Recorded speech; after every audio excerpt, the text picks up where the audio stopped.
Mas agora a gente vai conversar ao vivo, virtualmente, com o diretor de futebol do Avaí, Marquinhos Santos, o maior ídolo da história havaiana, está ali com a gente já, hoje numa função, né, fora das quatro linhas, mas ainda vestindo as cores do Avaí de Biguaçu para o mundo. Boa tarde, Marquinhos, obrigado aí, conseguiu um espaço aí na agenda para atender, bater um papo com a gente. O Marquinhos que hoje já acordou cedo, foi pescar, foi na ressacada no escritório dele, resolveu as coisas do Avaí, jogou no Master do Avaí, foi para casa, se arrumou, tomou banho e tá aí para conversar com a gente. Legal demais, Marquinhos, te receber hoje aqui no Clube da Bola. Valeu, Mancha, um prazer. Obrigado pela oportunidade. Fazia tempo que a gente tinha combinado, mas não estava dando tempo, né? Mas estamos aqui para conversar com vocês e falar um pouco dessa grande decisão. É tipo uma entrevista coletiva, sei que você não participou de muitas na tua carreira, já está mais do que acostumado, cada um vai fazer uma pergunta para ti. Marquinhos tem muito conhecimento, não precisa esticar tanto a resposta para a gente conseguir fazer o giro com todos os comentaristas. Primeira pergunta é aí de pertinho, Marquinhos. É lá do bairro Bela Vista com Fábio Machado. Muito boa tarde, Marquinhos. Obrigado aí pela tua participação, né? Tá pagando aí a promessa, né? O Marquinhos há muito tempo aí, ele ainda brincou, ó, se o Avaí for para a final, eu estarei lá no programa. Eu acho que isso que é muito legal. Marquinhos, nós mostramos agora a trajetória do Avaí e eu sempre pautei a minha carreira de jornalista o seguinte: eu critico quando acho que eu tenho a razão, eu tenho a necessidade, mas ao mesmo tempo eu elogio também. Eu critiquei muito e até com preocupação da defesa do Avaí. No início do campeonato, aquele jogo contra a Chapecoense, falhas do Alemão, o Betão chegando atrasado, o Diego Renan parecia que não estava muito convicto da sua função, o Edilson parecia que não tinha incorporado o Avaí, mas a defesa deu a resposta. Ela foi melhorando jogo a jogo, paulatinamente, né? Ficou 8 jogos sem tomar gol. Agora, nas quartas, na semi, tomou apenas um gol e hoje é o ponto forte, tanto que eu elogiei ontem, né, juntamente com a postura do Bruno Silva. A pergunta que eu te faço, internamente, há uma análise pontual de setores ou não? Ou se trabalha todo conjunto, porque a defesa também passa lá na frente com os atacantes? Qual é a tua avaliação sobre a defesa, se teve essa análise pontual lá no início, ou se o trabalho é feito coletivamente? Bom, Fábio, com certeza a gente analisa, né, os setores do campo. É claro que uma equipe ela é formada de um plantel de 20 a 25 atletas e a gente avaliou, cara. Eu acredito que quando a gente optou por trazer novamente o Claudinei na troca com o Geninho, a gente avaliou isso, que na ocasião, vou ser bem sério para ti, quando a gente trouxe ele, a gente já estava pensando no perigo do rebaixamento, né? Porque a gente não estava se acertando, a nossa equipe não estava rendendo e os resultados não vinham.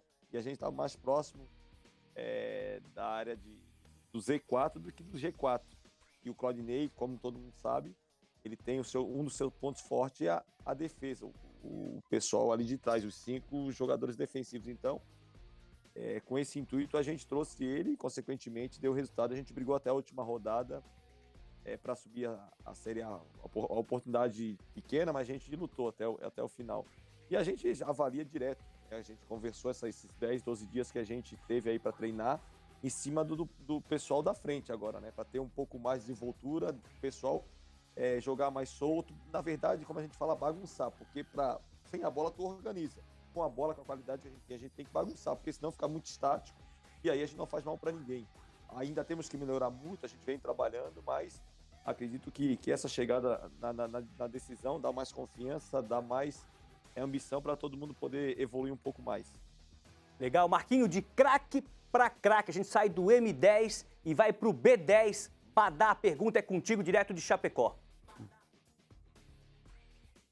Um abraço para o Marquinhos, obrigado pela presença aqui no Clube da Bola, sempre um prazer para a gente. Marquinhos, que talvez o maior ídolo da história do Avaí como jogador, e assumiu esse desafio de ser dirigente.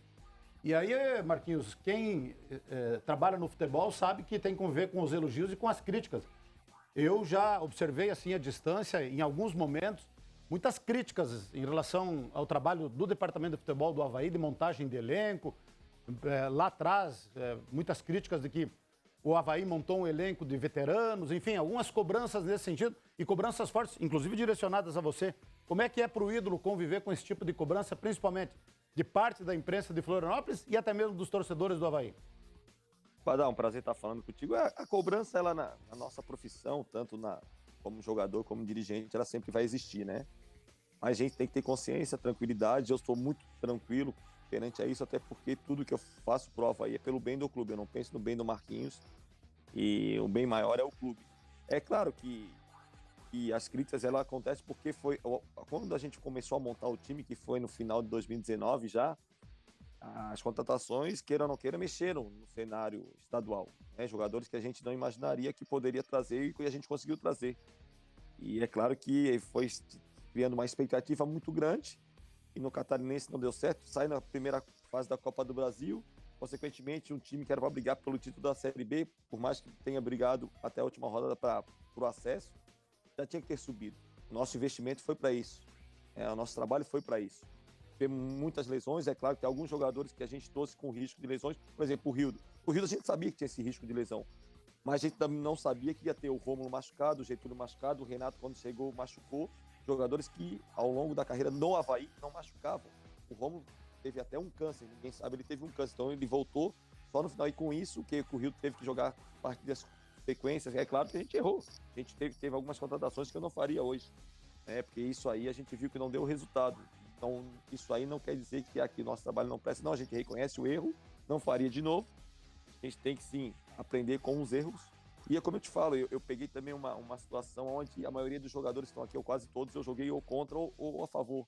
E às vezes as pessoas ligam isso, porque eles são meus amigos, mas é o seguinte, se não render dentro de campo, se não se comportar como profissional, eu sou obrigado a tomar atitudes. Eu estou numa posição que tomo atitudes. Às vezes o torcedor mistura, e também aquela vez que quando ele cobra, às vezes também pedindo socorro. Quando eu jogava também eu era o mais cobrado, eles me viam dentro de campo como reflexo deles. Então, às vezes, também é um pedido de socorro para que a gente faça alguma coisa para tirar o time dessa situação. Legal, de Chapecó a gente vai para Blumenau. Marquinhos, a pergunta para você agora é do jornalista Emerson Luiz. Um abraço, Marquinhos. O Avaí contratou jogadores com muita bagagem, rodados, atletas que já ganharam bastante dinheiro, jogaram em clubes grandes, com estádios lotados e vieram para o Avaí. E aqui de longe a gente sentia, até ano passado, uma certa falta de foco, de desmotivação. Você acha que isso em algum momento aconteceu ou houve algum trabalho para recuperar a motivação desses jogadores, já que o Avaí se encontra hoje num bom momento, chega forte nessa reta final do Catarinense? Teve um momento que a gente desfocou, que eu acho que foi um momento crucial, que foi o jogo, o Clássico e, consequentemente, o CRB. Eram 2 jogos que a gente tinha que vencer e a gente tinha condições de vencer, e a gente ali desfocou. Foram 2 jogos de sequência, né? O Figueirense no sábado e o CRB na quarta, na terça-feira. Ali a gente desfocou. E foram os 6 pontos que fizeram a diferença na frente, cara. E também a gente, como tu falou, são jogadores acostumados a decisões, a estádios lotados, e acredito também que essa pandemia foi ruim para todo mundo, mas se a gente tem torcedor dentro da ressacada, a gente sabe como a ressacada tem um poder diferente, né, com o seu torcedor. O torcedor é a alma do clube, e o nosso torcedor ele faz a diferença até no quesito de cobrança, né, por mais que a gente receba algumas cobranças em redes sociais, em programas esportivos, mas a presença do torcedor, a presença de vocês, da imprensa lá dentro, no dia a dia, nos jogos, caras, isso aí também é importante para um plantel. Acredito que a gente desfocou nesses 2 jogos que eu te falei, e ali a hora que a gente tentou agarrar a situação, a gente não conseguiu mais. Por exemplo, mas não tinha como... Acontece, a gente está ali diariamente tentando não deixar isso acontecer, mas, como eu te falei, às vezes acontece, e a hora que a gente vai ver já é tarde demais. Mas, cara, a gente, como eu falei, a gente tem um plantel muito forte.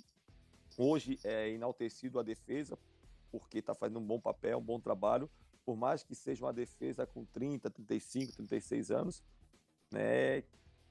Mas está dando resultado. Eu não olho a idade, eu olho sim a performance dos jogadores, e se eles estão indo bem, eles têm que continuar. Se eles estão rendendo bem, o treinador vai escalá-los. Então, cara, o que mais importa hoje é o rendimento, e o nosso rendimento está sendo bom. Se vai ser o suficiente para ser campeão, eu não sei, porque a gente tem uma equipe do outro lado que é uma equipe muito entrosada, com jogadores que estão fedendo a gol, né? A gente está vendo, a bola passa pela frente do Perotti, encosta nele e entra. Então, a fase dele é absurda, é uma fase muito boa, mas a gente está tomando as precauções para poder fazer 2 grandes jogos e, consequentemente, levantar a taça. Esse é o Marquinhos Santos conversando com a gente ao vivo, de forma virtual. Está lá na mansão em Biguaçu, conversando com a gente. Pergunta agora, Marquinhos, é de Joinville, da Drica Evarini. Boa tarde, Marquinhos. Marquinhos que já deu muito trabalho aqui para o Joinville enquanto jogador. Marquinhos, saindo um pouquinho da final do Catarinense, eu queria te perguntar sobre a Série B, né? O Avaí já começa a disputar a Série B na semana que vem.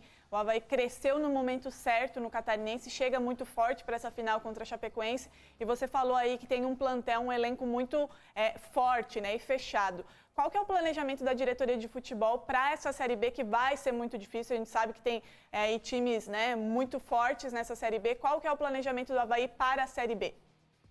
Drica, boa tarde. Olha, eu concordo quando se fala que é uma Série B forte, mas também a gente não tem que temer. O Avaí na Série B é uma equipe grande. O Avaí briga para subir, né? Pelo menos os anos que eu tive aqui, sempre foi assim como jogador, agora como gerente de futebol. E a gente não tem que enfrentar o símbolo, a gente tem que enfrentar os jogadores. Por exemplo, o Botafogo é um time grande, só que o Botafogo não classificou na final do Carioca. Curitiba é um time grande, mas não classificou entre os 8, de 12 entre os 8 no Campeonato Paranaense. Também eles têm os problemas deles. E a gente tem 2 jogos contra esses times só. A gente tem que manter regularidade. É um campeonato forte, mas o nosso time é um time rodado, um time de jogadores experientes, jogadores acostumados a decisões e jogadores acostumados a grandes jogos. Essa Série B é um campeonato de grandes jogos, de grandes equipes. Nosso pensamento é poder trazer 2 ou 3 peças no máximo. Primeiramente, também conversar com o presidente, saber do que a gente pode gastar, o que a gente não pode. Com certeza a gente não vai dar o passo maior que a perna, porque a gente sabe que isso aí agrava financeiramente os cofres do clube, né? A gente está vendo essa pandemia atrapalhando muito o lado financeiro, e a gente hoje se eu fosse falar o que eu preciso, o que a gente precisa hoje a gente precisa de um jogador de beirada de campo que tenha o drible. Hoje no nosso plantel, alguns têm drible, mas não é aquele jogador peladeiro que hoje precisa em qualquer time. Então a gente está muito forte nesse jogador, em cima desse jogador, até porque, como eu falei, eu acredito muito nesse plantel que a gente tem, jogadores de muita qualidade, e também não adianta ficar enchendo o plantel, e chegar na hora não ter o mês ter 30 dias, ter 60. Isso aí vai atrapalhar, isso aí também pode desfocar os jogadores, porque a gente sabe que todo mundo quer receber em dia, então a gente tem que manter os pés no chão, mas como eu falei, o nosso plantel é um plantel forte para a Série B. Legal demais, Marquinho. A gente fecha a nossa entrevista coletiva com a pergunta que vem lá do sul do estado, de Criciúma, Renato Semensati. Já que vocês me deixaram por último, vou fazer 2 em uma, né? Primeiro, um abraço ao Marquinhos aí, que nunca chutou uma melancia, não sei como comanda o departamento de futebol de um time. Isso é uma brincadeira nossa, depois eu conto pra vocês. Depois Mas, ô Marquinhos, falando sério, qual é o tamanho da vantagem da Chapecoense por jogar pelo empate, por 2 resultados iguais, por 2 empates, enfim, neste cenário de não ter torcida, mesmo decidindo em casa? Como é que você faz essa avaliação deste cenário?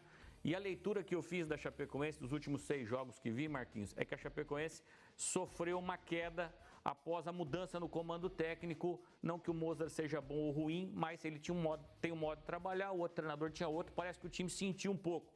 Queria que você falasse sobre essas 2 questões. Grande abraço. Abraço, Renato. Prazer estar falando contigo. Saudade das nossas conversas. Cara, eu vejo assim uma pequena vantagem da Chapecoense pelo lado do entrosamento. Tem 2 atacantes que estão, como eu falei, fazendo muito gol. Isso é uma vantagem muito grande, muito importante numa decisão. Jogadores que a bola bate e entra, e eles também têm qualidade. Estão aproveitando o bom momento, né? Mas assim, eu não vejo uma vantagem muito grande, né? É claro, como tu falou, a troca de comando deixou a Chapecoense jogando um pouco mais para frente. O Moza, ele tem essa característica. A gente enfrentou ele pelo CSA, ele joga para frente, ele joga, bota os laterais lá da linha do meio de campo para frente, joga muito jogo apoiado. É um cara que pensa muito pro gol, né? Ele pensa toda hora pro gol. O outro treinador já era um pouco mais defensivo, reativo, enfim, como querem falar, ou retranqueiro, enfim, né? As nomenclaturas, elas mudam, mas o plano de jogo não muda muito, não. E teve muito sucesso. É claro que com a mudança, a equipe sente. E nessa mudança, a gente tem que aproveitar alguns espaços que vão ter também, até porque a equipe, quando ataca, ela deixa espaço também. E a gente, dos últimos jogos aí, a gente tá tendo bastante consistência defensiva e saindo na boa, cara. São 2 jogos de muito equilíbrio, mas eu acredito que a vantagem que a Chapecoense deva ter é por causa que os 2 jogadores estão fazendo gol. E quando você tem jogadores assim que estão fazendo gol, é muito importante para uma decisão. É claro que a gente tem vários jogadores que podem decidir, mas o mais de vantagem não é muito grande, não. Marquinho, agradecer demais aí esse papo aí, resenha sempre boa contigo. Boa sorte nesses 180 minutos que você tem pela frente e queremos te trazer de novo, não queremos esperar tanto tempo para ter de novo o Marquinhos aqui no Clube da Bola, na Série B. Com certeza você vai receber um convite. Valeu, gente. Obrigado, um abração, bom programa aí. Todo mundo se cuida aí que rapidamente a gente vai estar todo mundo vacinado, tá todo mundo junto, feliz e alegre. Um abração, fica com Deus aí. Valeu, Marquinhos Santos, o M10, hoje gerente de futebol do Avaí, falando com a gente aí, batendo um papo aí sobre Série B, Campeonato Catarinense, sobre Leão da Ilha.